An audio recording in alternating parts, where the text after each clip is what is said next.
Hello po mga kalingap. Nagluluto po ako ng gatang talbos ng kamote. Nakatry na po ba kayo magluto ng talbos ng kamote? Madali lang po yun. Maghiwa po kayo ng bawang, 4 na piraso. Kung tinatamad kayo, dik-dikin nyo na lang. Tapos, sibuyas, sili, at paminta. I-ready nyo po yun. Kumuha po kayo ng kaserola or kawali. Ilagay nyo po doon lahat yun. Tapos, ilagay nyo po yung unang tiga. Pagkalagay nyo po ng unang tiga, ilagay nyo na po yung gulay. Kung meron po kayong malunggay, ilagay nyo rin po. Bumili po kayo ng 10 pisong malunggay or 2 tali. Tanggalin nyo po yun lahat. Tapos, pag natanggal nyo na po sa tangkay, ilagay nyo na po dito.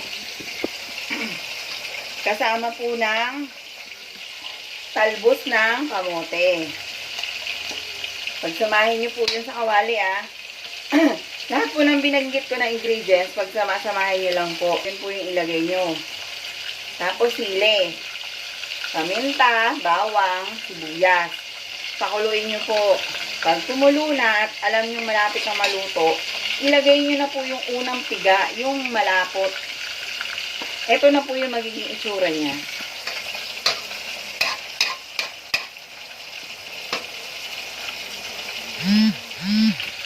Tapos po, lagyan nyo ng asin.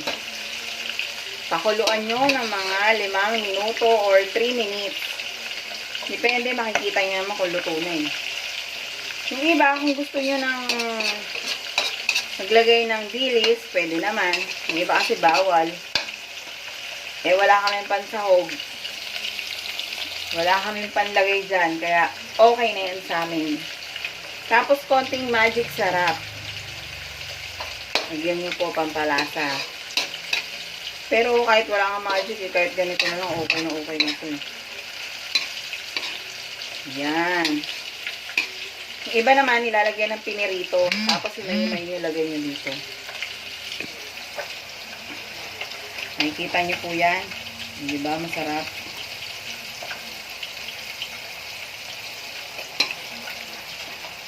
Lagyan nyo po ng sili, ha. Gayat-gayapin nyo po.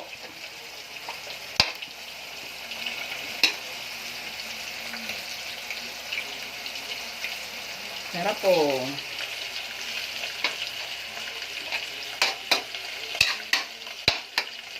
Hindi lang po kadali magluto niyan. Kaya itry nyo na po. Itong pinipinirito natin. Para may gulay, may prito. Masarap ang kain. Diba?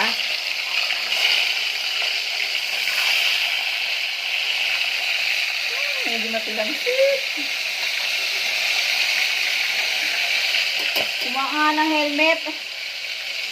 Matilangsik.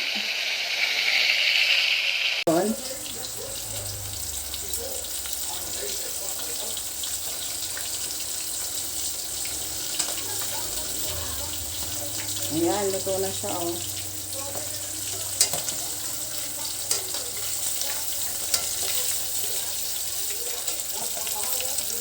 Ito, luto na yung gulay, tingnan nyo.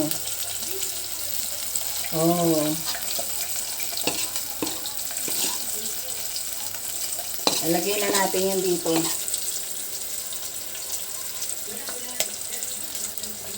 Sana po, may natutunan kayo na madaling luto. Madali lang po ito lutuin. Try nyo po. Kasamahan nyo po ng prito. Naku, napakasarap.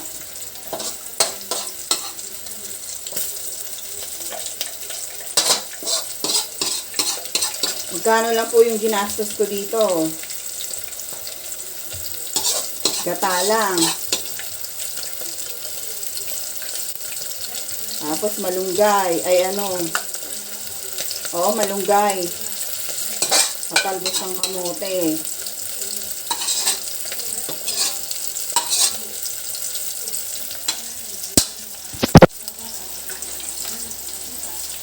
Huwag niyo na pong pansinin yan.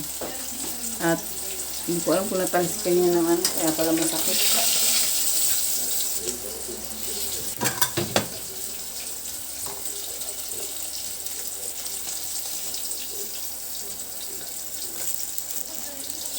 Dito po ako sa kaldero nagprito. At sayang ang mantika. Pag sa kawali kasi napakaraming mantika ang nagagamit eh.